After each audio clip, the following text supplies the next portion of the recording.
Hey guys, it's Eric from foundersbeta.com, and I'm so excited to have Christina from a startup called LittleYou. Christina, thanks for joining today. Eric, thank you. Thank you for reminding me here. Yeah, so I'm delighted to hear more about your story. Let's dive in from the early days. How did you go about, thinking about even starting a startup? Yeah. So I graduated from OCA University back in 2015, and Little U was actually my school project, my thesis project for my last year. So I wanted to build my own brand of those characters, let people design. And as a designer, I did all the designs on myself, and I just wanted to create a brand of this. And after I get the idea ready, I pitched to an incubator, and then I did some digging and realized that's not a problem that is worth digging because play creativity, it doesn't really solve a change problem. So instead I go after what's needed for the market, and then started my first company, which is a marketplace for game companies to purchase 3D printed toys. And after 4 years of running my first company, I realized that's not something what I really want. So I went back to school at the University of Waterloo. And then after that, I just decided this is really what I want to do. So that's why I continue with my initial journey of Little You.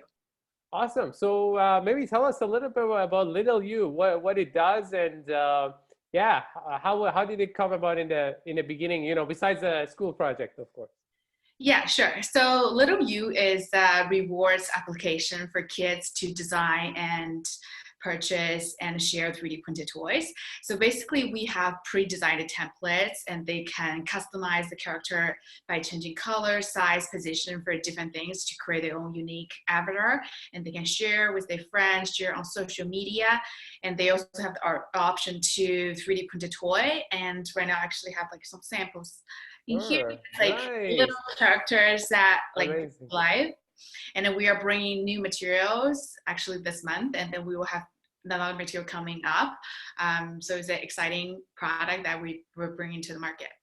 Awesome. So going back, to the idea again. So how was it like in terms of validation and finding out, okay, this could be something that, people are, willing to buy. Yeah, so at the early days that we did validation through survey by actually approach to thousands of people to asking about what do you think about 3D printed toys. And then we also did one-on-one interview with target customers, parents, and teachers to actually find out this is a market that they need. The other thing that we did was we talked to people in the industry, like professionals in the game industry or education industry, to get their feedbacks and advice for our company. Nice. Yeah. Because I think validation is one of the hardest part, right? Because you want to make sure that it could be a business. You have to test it, of course, right? Yes, yeah. Great. So what was some of the step after validation? So you thought, okay, hey, this could be something. What was the next step after? You're like, okay, there's maybe a need for it. How did you go about the steps after? Yeah, so since I have some experience with startup, Mm-hmm. so this time I just decided to just go right into this, just hire some agencies to develop the application. It Mm-hmm. took me about 6 months to develop the whole project together, and I find it at the early days we should just make it work, make the minimal viable product, and just bring it to the market and see what the customers or the audiences say about it. So yeah, I just went right away into product development, I would say. Awesome. And any tips when it comes to developing the product or anything you may recommend for our audience that start? Yeah, so maybe after at first, I think design is very important as a Hmm. design background. Right. So make sure that you have a simple, aesthetic looking website. And after that, I would say go some user experience group to actually test out with customers, and Mhm. also get feedback from whoever is in your target group. Like for us, I send out to teachers and parents to ask their advice to see if this is clear for Mhm. people to play. So I think validation with customers again is very important, even though at the development stage. Right. So when you did all the interviews, like with the customers, any potential tips in terms of like, what kind of questions did you ask them, or anything that may help our audience? I would say I'll ask them politely, and sometimes we give them like we sometimes send out samples to them to actually see the physical product. So this Mhm. way, they have a better understanding of our product. So I would say just give them a test of our product, and when you send a cold email, you make sure that the title is very catchy because nowadays people skip all the emails. Right. Yeah, and also make sure that you get your points clearly in the email. We don't want to write it too long in the email. Mhm. And at the end, make sure you have like a follow-up call or discussion. Say, would you be interested to discuss further next Tuesday? So you have a specific day to discuss further about this project rather than just saying, would you be interested? Right, right. That makes sense because you have to also get people excited about what you're doing, right? And that's sometimes hard to do, especially as a startup, right? Mm-hmm. Yeah, exactly. Right. So, so I guess let's talk about the next step after. So, you got the first early version. What was some of the steps after? Like, how did you go about getting the word out and kind of, get people again excited about it? Yeah. So I would say for LittleYou is still a very early stage. We Hmm. actually just launched last month. So it's a pretty new company. Right. So what we did first, we sent out a press release to talk about how we're coming to the market. And then we did social media marketing, influencers marketing. And right now we are forming a partnership with a global supplier to bring new material to our customers. And we're also talking to other communities about collaboration with schools and art teachers. So those are the steps that we're currently doing to market our product or get more exposure. Awesome. That's great. So do you have any tips for our audience that are just starting out? Like anything that you think like, you overcome, or something a lot of entrepreneurs maybe struggle with? Mhm. Yeah, I would say follow your passion, and especially for young entrepreneurs, it's important to try it out at early stage and do it fast. So there's a quote say, "Fail fast." So you Right. want to try it first and then see how that goes. If not, then pivot. Yeah, I think that's like just do it, and then you will learn so much when Right. you start a company. Right. Speaking of pivoting, like any tips that may come to your mind, like for entrepreneurs, because pivoting oftentimes is very hard. You're kind of into your idea. You might think, oh man, this is like gonna be the next thing, or you're sort of very excited about it. But like sometimes, you go in the market, you have to change directions. Any particular tips that comes from your experience that would be useful there?